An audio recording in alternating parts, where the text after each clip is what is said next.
നമസ്കാരം. ഇൻഫർമേഷൻ മീഡിയയുടെ പുതിയൊരു വീഡിയോസിലേക്ക് എല്ലാ കൂട്ടുകാർക്കും ഒരിക്കൽ കൂടി സ്വാഗതം. ആധാർ കാർഡുമായി ബന്ധപ്പെട്ട വളരെ സുപ്രധാനമുള്ള അറിയിപ്പുമായിട്ടാണ് ഇൻഫർമേഷൻ വീഡിയോസ് വന്നിട്ടുള്ളത്.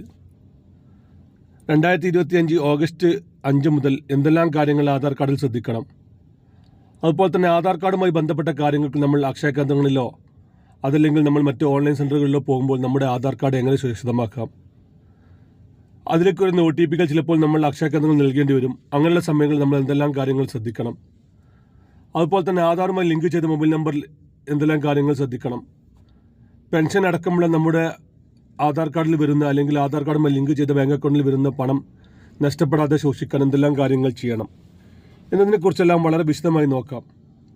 അതിനു മുന്നോടിയായി ഇൻഫർമേഷൻ മീഡിയയുടെ വീഡിയോസ് നിങ്ങൾ ആദ്യമായിട്ടാണ് കാണുന്നതെങ്കിൽ ചാനൽ സബ്സ്ക്രൈബ് ചെയ്യാൻ മറക്കരുത്. നമ്മുടെ ചാനൽ ഒരു തരത്തിലുള്ള മത രാഷ്ട്രീയ കാര്യങ്ങളും വരുന്നതല്ല. ഗവൺമെൻറ്റിൽ നിന്ന് ലഭിക്കുന്ന സേവനങ്ങൾ, ആനുകൂല്യങ്ങൾ, അറിയിപ്പുകൾ എന്നിവയെക്കുറിച്ച് മാത്രമായിരിക്കും വീഡിയോസുകൾ വരുന്നത്. ശ്രദ്ധിക്കുക, ഗവൺമെൻറ് അറിയിപ്പുകളും സേവനങ്ങളും എപ്പോൾ വേണമെങ്കിലും പുതിയ മാറ്റങ്ങൾ വരാം. നമ്മുടെ ഒരുപാട് ആളുകൾ നമ്മുടെ പഴയ വീഡിയോസുകൾ കാണുന്നുണ്ട്, അതുപോലെ തന്നെ ഇപ്പോൾ നമ്മൾ അപ്ലോഡ് ചെയ്യുന്ന വീഡിയോസുകൾ കാണുന്നുണ്ട്. ഒരു പകുതിയിൽ പേരും ചാനൽ സബ്സ്ക്രൈബ് ചെയ്യാതെയാണ് വീഡിയോകൾ കാണുന്നത്. അങ്ങനെയുള്ള ആളുകൾ പ്രത്യേകം ശ്രദ്ധിക്കുക. നിങ്ങൾക്ക് ഏറ്റവും പുതിയ അറിയിപ്പുകൾ ലഭിക്കാൻ ചാനൽ സബ്സ്ക്രൈബ് ചെയ്ത് തൊട്ടടുത്തുള്ള ബെല്ലൈക്കൺ കൂടി ക്ലിക്ക് ചെയ്യുക. ആദ്യം നമ്മൾ നോക്കാൻ പോകുന്നത് ആധാർ കാർഡിൽ പൊതുവായി ശ്രദ്ധിക്കേണ്ട കാര്യമാണ്. നമുക്കറിയാം, നമ്മൾ ആധാർ കാർഡ് എടുത്ത സമയത്ത് അതൊരു ആധികാരിക രേഖയോ അതല്ലെങ്കിൽ ഇത്രയും കാര്യങ്ങൾക്ക് വേണ്ടി വരുന്ന രേഖയോ നമ്മൾ ശ്രദ്ധിക്കാതെ തന്നെ ആധാർ കാർഡ് എടുത്ത ആളുകളുണ്ട്. നമ്മൾ പല ആളുകളും അങ്ങനെയാണ് ആധാർ കാർഡ് ഫസ്റ്റ് സമയത്ത് എടുത്തത്. അതുകൊണ്ട് തന്നെ അതിൽ ഒരുപാട് തെറ്റുകളുണ്ടായിരുന്നു. ആധാർ കാർഡ് എടുക്കുന്ന സമയത്ത് നമ്മളിപ്പോൾ സ്ക്രീനിൽ കാണുന്ന രൂപത്തിലുള്ള നമ്മുടെ പഴയ വോട്ടർ ID കാർഡ് എടുത്ത് ആധാർ കാർഡ് എടുത്തിരുന്നത്, അതിൽ വയസ്സോ അല്ലെങ്കിൽ നമ്മുടെ സർനെയിമോ രേഖപ്പെടുത്താത്തത് കൊണ്ട് തന്നെ അതെല്ലാം ഒരു കമ്മട്ടം രൂപത്തിൽ ചെയ്തതായിരുന്നു.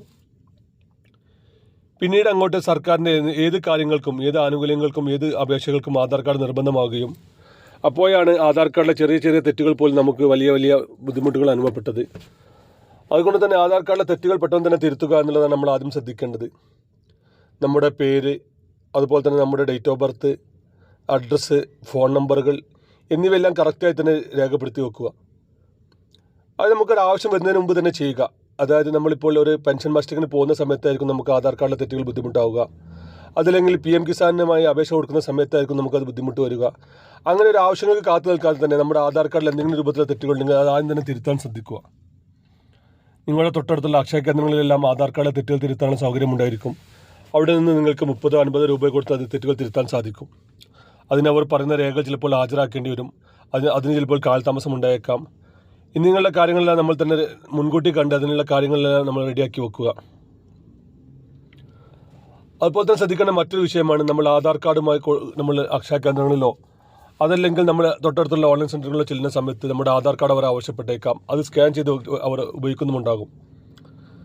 ആധാർ കാർഡ് കൊടുക്കുന്ന അപേക്ഷകൾക്ക് നമ്മൾ നിർബന്ധമായിട്ടും നമ്മൾ അക്ഷയ കേന്ദ്രങ്ങൾ മാത്രം നമ്മൾ സമീപിക്കുക.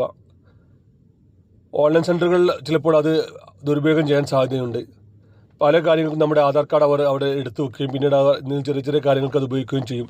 പിന്നീട് ചിലപ്പോൾ അത് നമുക്ക് തന്നെ വലിയ വിനയായി മാറുകയും ചെയ്യും. അതുകൊണ്ട് തന്നെ ആധാർ കാർഡുമായി ബന്ധപ്പെട്ട കാര്യങ്ങൾക്ക് നമ്മൾ നിർബന്ധമായിട്ടും നമ്മൾ അക്ഷയ കേന്ദ്രങ്ങൾ തന്നെ നമ്മൾ സമീപിക്കുക. അവിടെ നമ്മുടെ രേഖകൾ സുരക്ഷിതമായിരിക്കും. അതുപോലെ തന്നെ ശ്രദ്ധിക്കേണ്ട മറ്റൊരു വിഷയമാണ് ആധാർ കാർഡ് അപ്ഡേഷൻ.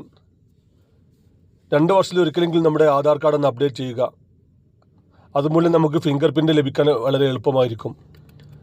നമുക്കറിയാം, നമ്മളിപ്പോൾ നടന്നുകൊണ്ടിരിക്കുന്ന pension mustering, ration card mustering, അതുപോലെ തന്നെ ചില സ്കോളർഷിപ്പ് സംബന്ധമായിട്ടുള്ള കാര്യങ്ങൾക്കെല്ലാം നമ്മുടെ ഫിംഗർ പ്രിൻ്റ് എടുക്കാറുണ്ട്.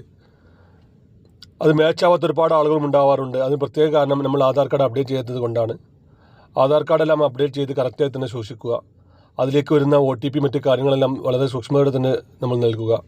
മറ്റാളുകൾക്കോ അല്ലെങ്കിൽ മറ്റ് അറിയാത്ത ആളുകളിലേക്കോ നമ്മൾ ആ OTP ഒരിക്കലും നൽകരുത്. അതുപോലെ തന്നെ ശ്രദ്ധിക്കേണ്ട മറ്റൊരു വിഷയമാണ് കുട്ടികൾക്ക് ആധാർ കാർഡ് എടുക്കൽ. 5 വയസ്സിന് മുമ്പ് തന്നെ ആധാർ കാർഡ് എടുക്കുക. ആധാർ കാർഡുമായി ബന്ധപ്പെട്ട എല്ലാ കാര്യങ്ങളും ഇപ്പോൾ ഓൺലൈൻ വഴിയാണ് സമീപിക്കുക. നമ്മൾ തൊട്ടടുത്തുള്ള അക്ഷയ കേന്ദ്രങ്ങളിൽ നിന്ന് നിങ്ങൾക്കത് ചെയ്യാൻ സാധിക്കും.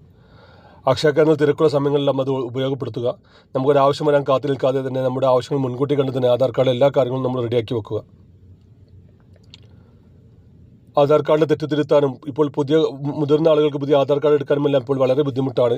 അതെല്ലാം മുൻകൂട്ടി കണ്ട് അവർ ആവശ്യപ്പെടുന്ന രേഖകളെല്ലാം തയ്യാറാക്കാനുള്ള സമയം മുൻകൂട്ടി കണ്ട് തന്നെ ഈ കാര്യങ്ങൾ റെഡിയാക്കി വെക്കാൻ ശ്രദ്ധിക്കുക. വീഡിയോ ഇഷ്ടപ്പെടുന്നു കരുതുന്നു. നമുക്കൊരു പുതിയ വീഡിയോസുമായി കാണാം. അതുവരേക്കും നന്ദി, നമസ്കാരം.